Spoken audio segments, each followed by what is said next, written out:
Group Captain Shantanu Sangar is a commercial pilot. He has flown thousands of hours on a variety of different aircraft, and he knows what it means to be a pilot and have all of these stresses and strains on his, on his mind.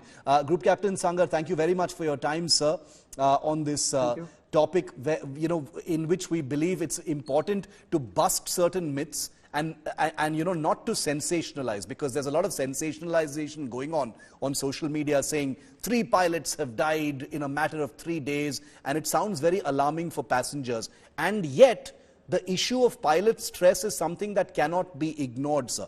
Can you throw some light on how difficult it is on pilots? And is it true that post-COVID, those stress factors have actually increased? Yes. Good evening. Thanks for calling me on the show. I have a few points to cover. Firstly, it's a very unfortunate incident, and my condolences to the families. Yes, stress, fatigue is a silent killer. We must understand that. Sometimes you don't know that you are fatigued. And I will also say that stress and fatigue, both are highly individualistic. Everyone has his own thresholds.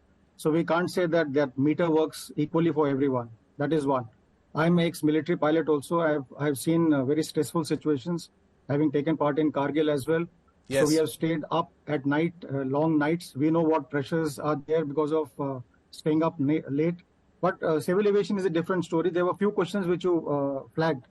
Yes. One, are co-pilots experienced enough to land aircraft? And that is the main reason why it's a 2-person cockpit always.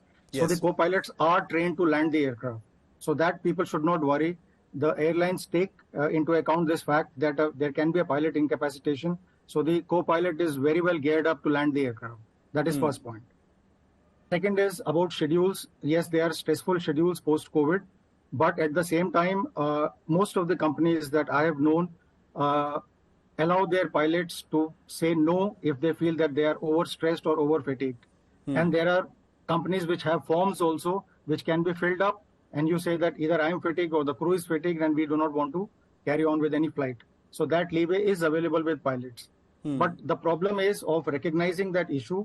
Sometimes it's to do with your own pride and ego as well, that I can handle it, I can do it. That, like I said, is a very individual matter. I would not like to comment on that. As far as the airlines are concerned, I'll say once again, airlines do have their own procedures in place to ensure whether your fatigue cycles are measured weekly, monthly, and yearly.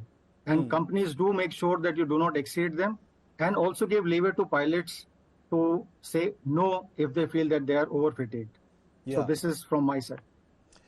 Group Captain Sangar, also the issue of things like job security. We saw how aviation was completely paralyzed during COVID, now there is a lot of revenge flying. There's a huge steep upswing in aviation. Everybody's flying. Everybody's getting onto flights like normal, even more than before the COVID period. What about mental factors, sir? Apart from physical stress and strain of the actual functions, things like job security, things like anxiety about whether there will be another lockdown and things will again get paralyzed once again. Do those things also play on the minds of pilots?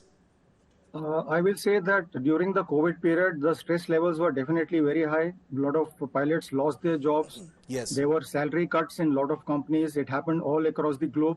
It was not restricted to our country only. Yes. But at the same time, today the situation is different. Like you said, all the airlines are generally on the expansion phase. And here we are talking of all the pilots, that the 3 cases that you discussed are all captains who are well established. So I do not think that they would have had a stress in terms of job or salary under the present circumstances. I cannot rule out stress and fatigue, but anxiety to do with the job, especially with captains, I do not envisage. I personally feel that the insecurity in terms of jobs is more amongst the first officers than amongst the captains at the given stage, at this stage. During a flight, Group Captain, and once again, I'd like you to, speak to a flying public out there who is consuming alarmist stories, sensationalizing, the possibility of this being a disaster the next time you fly, that if the pilot becomes incapacitated, there is a real chance of something disastrous happening. What would you say to passengers out there, to calm them down and to assuage their sense of anxiety about flying? Because when they read these stories, they feel, oh my God, I didn't even know about this. Firstly, when we talk of statistics, we must also talk of the number of flights which are taking place around the globe every day. Absolutely. So, like, these are 3 incidents that have happened across the globe. If you see the average, it's very minuscule. At the same time, I will not say that pilot incapacitation is totally ruled out. It can happen. And that is the reason why the co-pilots are trained to take control, take charge, and land the aircraft safely. And all airlines have this procedure in place. They are trained in the simulators, and a lot of training goes behind this, and it can happen either ways. It's not necessarily the captain. The co-pilot can also have an incapacitation situation. So my message to the passengers will be that please understand that the system is in place with 2 pilots there to ensure the safety of passengers at all times, and all airlines are always concerned about their reputation and their pilots' health. So passengers getting unnecessarily bothered about this is not fair, because you must also look at the quantum of flying. It's not absolutely 3 incidents have happened over 30 sorties or 30 flights. If you look at the numbers, they are very, very large. So look at the percentage. And in all the cases, especially like in this particular case, one happened in the washroom, one was a case at the boarding gate, and only one happened during the flight. Just one thing I would like to add, though we are talking of pilots at the moment, this phenomena has been seen amongst actors, athletes as well. Cardiac arrest is something which no one can predict.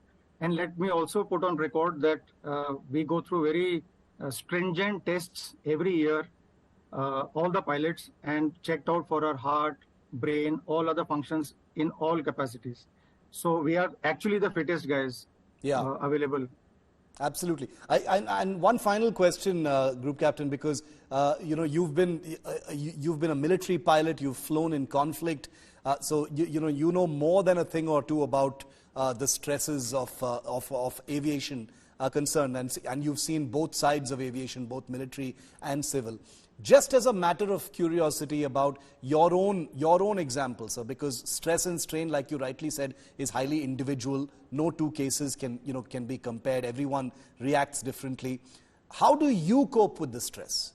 Are there things that you do? Do you meditate? Do you stay fit? Do you hit the gym? What is your routine like, sir, to handle stress?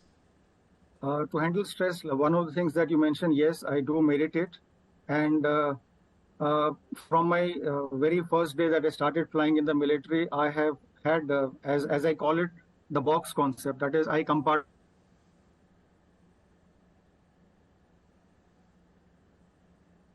keep all my worries of home back, and when I come home, I don't bring my work home. So I try to keep these 2 things totally separate. And the most important thing which I would like to mention is that for any pilot, whether it is military or the civil, the role of the family is very important in ensuring that the person is stress-free when he goes for flying. Very, very valuable words. I'm sure all this resonates with all members of the pilot community, but also those who will be looking to take up flying, as well as those who are passengers. I'm thankful to you, Group Captain, and thank you for your service in Kargil and through your military career as well.